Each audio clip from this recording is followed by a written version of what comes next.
we had to take the gate off. It was a great story. It was a really, really good story. That is a good one. Yeah, and we put it back on. That is a good one. Yeah, it was really funny. We were going to bust out Dukes of Hazzard style. That's what we're thinking of. Yeah, we're in Surfers Paradise, man. Yeah, we're just you looking were a at the pedicab driver when I first met you. Well, I'm talking about transportation, Yeah. public transportation. We're just looking here at the G-Link tram service right now, and that's certainly changed the town a little bit. It was 2 years of pain putting it in, but hopefully we've got 50 years and 100 years of use of this thing. Have you been on it? Yeah, I've been on it. Yeah, I went Took on my it. daughter on. Had to.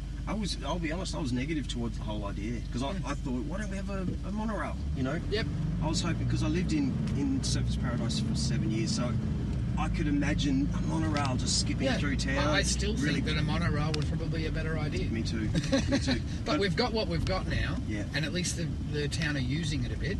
Yeah, and it's not so bad. I don't like those orange roofs. See that? That just doesn't match the scheme for me. Okay.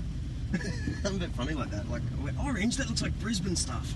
Yeah, I suppose. You know what I mean? I think they keep that orange there for the transport department. Got to remember the government's in control of everything. Exactly. They keep reminding us with their colours and their symbols. It is a tram now.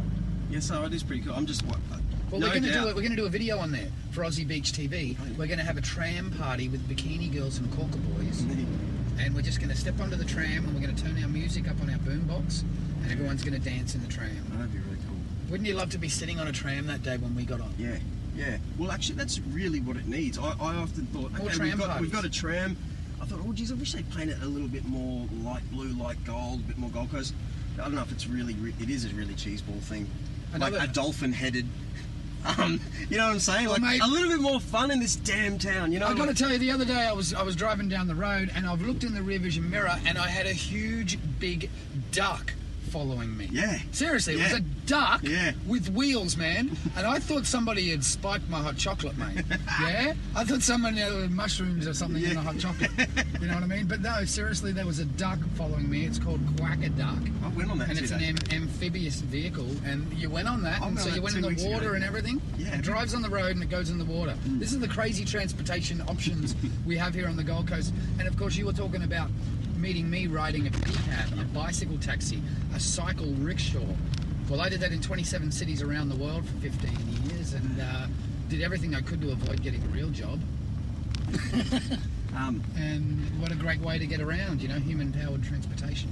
I lived on the beach road in Surfers, so the pedicabs would often go past. And at 1 in the morning, they're basically just a pumping stereo on wheels, aren't they? Yeah, well, especially now, they've got all these cool lights. But I want to ask you, without getting negative, it seems like a frightening job. It can be, when you're a young bloke and you can take a little bit of crap and you can just wade through it and make the money, great. But after 5 or 10 years of putting up with shit out there, I did it for 15 years. It gets quite old, quite quick, and people touching you, wouldn't they come by like try and slap you on the shoulder or something? Expect everything out there, mate. Expect everything out there. Nowadays, I drive an Uber car, so it's flying under the radar. I like that much better at the moment. But being out there in a pedicab, you're in the public eye. You're in a real position to connect with people as well, and to bring out the fun. It's a fun novelty thing a lot of the time, unless people are going home late at night and can't get a taxi. And I always used to call it the entertainment business, not the transportation business. Yeah, well, you make it a lot more fun ride. People will want to go further. People will want to spend more and be entertained by you, and have more of an experience. Would you agree with this, mate? That all people are good. Probably 95% of all people are good, especially when they get in your pedicab. If someone is working on that machine in front of you and they're giving you a bit of entertainment, people fall into that same. You do crowd work at night. You put that little bit of energy into a crowd, and you feed off their energy the rest of the time you're with them, and that's entertainment. It's rare you'll get like some sort of teenage. This is different because you've only got 2 or 3 people right next to you, so it's a very intimate audience. Yeah. And I was there singing to my customers and telling jokes and everything, and they're all saying you should be on stage, you should be a professional entertainer. Yeah. So I took their advice. Yeah, cool. Simple as that. I took their advice, and eventually I got on stage and didn't look back. So you're doing. You want to talk about that? What you're doing at night time now? Well, yeah, because that's another risky job in it. Anyone's like, think globally. Or think outside of Australia. If someone's listening from the middle of New South Wales right now, motor in a red light. What would you call that? Uber driver, would you call that a red? Amber gambler. Amber gambler. Amber gambler. You know, another risky job where you've got big time alcoholics. I'm in a cover band, so I kind of see. Would you agree? My version of crowds are this. Every crowd is exactly the same. You've got the sheep, like everyone that you can mould in your hands. You've got the tough guys over there. You've got the pretty girls that you play your jokes to, and you know what I mean. I'm sure you pretty much every night is the same once you work out where the groups are, and you and you mess around, so it never gets out of control. Stir up the energy in people. Sometimes it takes a bit longer with some groups. Yeah. But yeah, I started. I went along to a karaoke bar one night and picked up singing and went, I can do this. And within 2 weeks, I was offered the job. Was that the brew pub? I was offered there as a job. No, I was actually up in Cairns, in North Queensland. So I did the job there for about 4 months.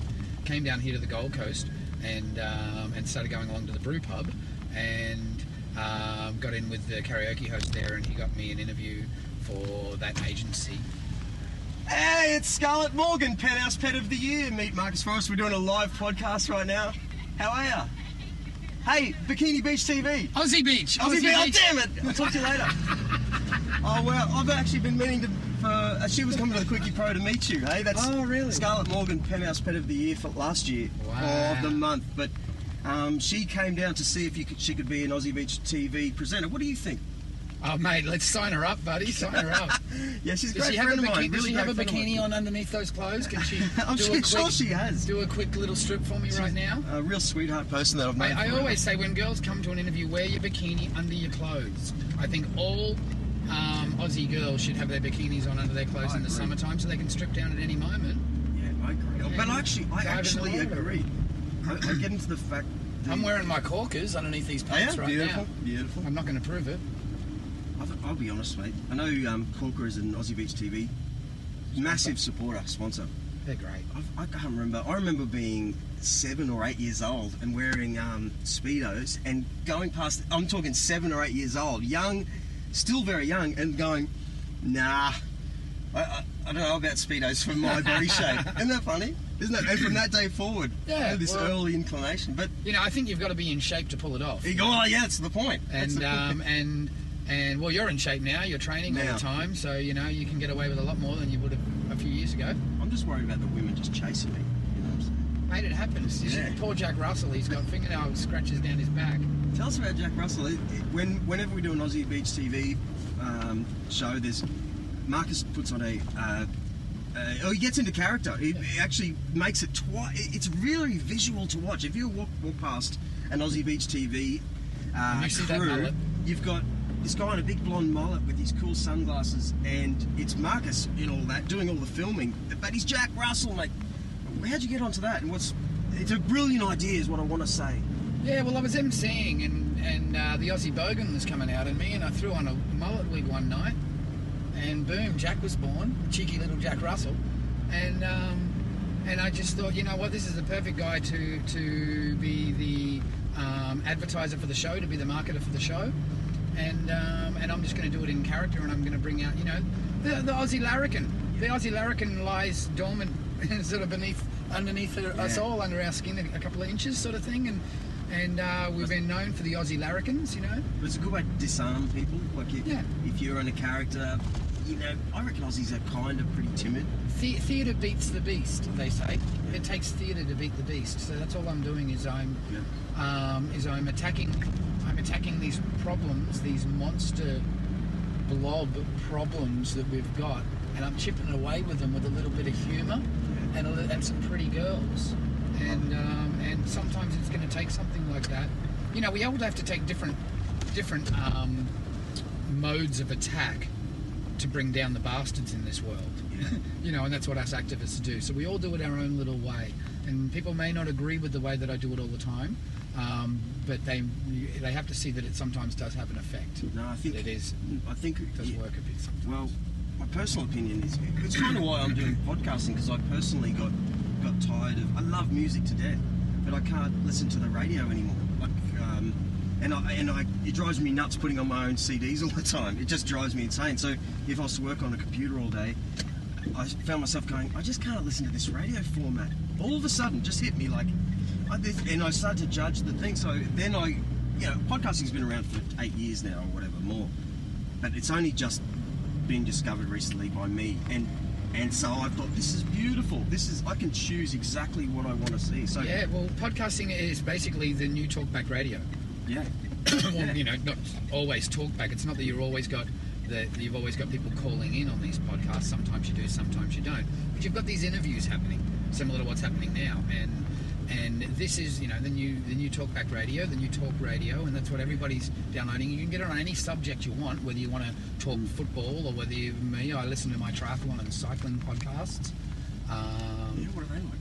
Yeah, great. You know, they get on special guests and top athletes and that, and talk about the way they train, and they're touring around the world doing different sports and things like that. So I get an insider's view, and I can listen to it while I'm driving my car. Yeah. But as I said, you know, I've changed over. I'm doing the Uber driving these days in my spare time, and with doing that, I've bought myself a new car. So you've always got the radio on, and I do the school runs with my daughter and her cousins, and so I'm now subject to this mainstream radio stations, and all it is in the morning is people trash talking everybody or talking about absolute crap, and it's not music anymore. These morning shows is all gossip.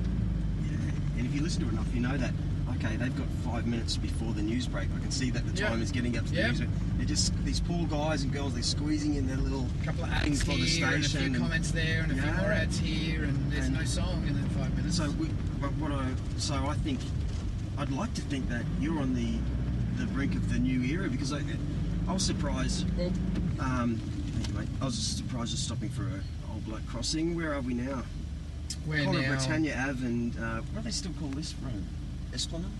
Yeah, well, it's Old Burley, the Esplanade. Yeah. So good on you, digger. You know what? I think it's called Broad Beach Avenue. I say, okay. Well, check that one. But no, okay. My DVD player broke. Okay. Yeah. Did you know this? You don't watch a lot of TV. I know you don't. I don't either. But my DVD player broke. So I've got young kids. So you know, every now and then you put on some sort of movie. It broke. So I went to Dick Smith, one of those shops. And did you know, mate, that it's really hard to even buy a DVD player, because everyone now has a hard drive. So everyone is downloading these movies. It's common knowledge if you're under 25 years old, you know. But I was surprised. It was really hard to buy a DVD player. I'm like, wow, this has changed really fast. I think you got to go to Aldi, and they're about $19. Yeah, exactly. Well, were they when they came out? 1,019. But what I'm getting at here is, exactly. Everybody rushed down and spent $700, $800, $900, $1,000 on a DVD back in the mid to late 90s. Yeah, my printer's stuffed in my office, and it just drives me nuts that they say you may as well buy a new one. Oh, that drives me so angry, mate. Yeah. What do you mean buy a new one? How much does the thing actually cost then? Yep. But anyway, what I was saying is that, so now I actually had to buy a TV as well. Well, I was pretty surprised that inside my TV is YouTube, all these actual the smart channels. TVs, So I see. So TV's dying. Mainstream television is dying. Yeah. And it's a little bit clunky right now for me to put on my remote control and go Aussie Beach TV and listen to all of your 140 episodes of Aussie Beach. It's about 140 videos, but a lot of those are just little clips that were popped up. As far as episodes go, you've probably got about 30 or 40. Well, I reckon we're on the edge of making that a little bit faster. So before you know it, your TV show is just like TV was. We're flicking channels, flicking to your channel and flicking to the next channel. And it's something that'll catch your attention. To get away from the bloody horrible TV that we have to deal with now with Channel 9 and Channel 7 and all that. Just horrible. Always pushing their agenda. I mean, on Aussie Beach TV, we push our, you know, I use Aussie Beach TV in a little way to wake people up to my agenda, to let people know, hey, this is the kind of stuff that I study, and you may not have seen this before. I'm just using pretty girls to do it at the end of the day. So when you mentioned before, oh, you're not a real sleaze about it or anything like that, it's not like you're chasing the girls. Well, I'm not. I'm using the girls to forward my agenda a little bit. However, I would never get the girls to do any show that they were not comfortable with, and I always explain that, we're going to, when I book a girl, I will say to them, right, we're going to do an episode and it's about this issue. How are you with this issue? Are you comfortable with talking about this issue? What are your thoughts on this issue? This is how we're going to do the shoot. If you have any problems with it, please don't do the shoot. I take every opportunity to talk girls out of doing videos. because then when they've done it, they can't turn around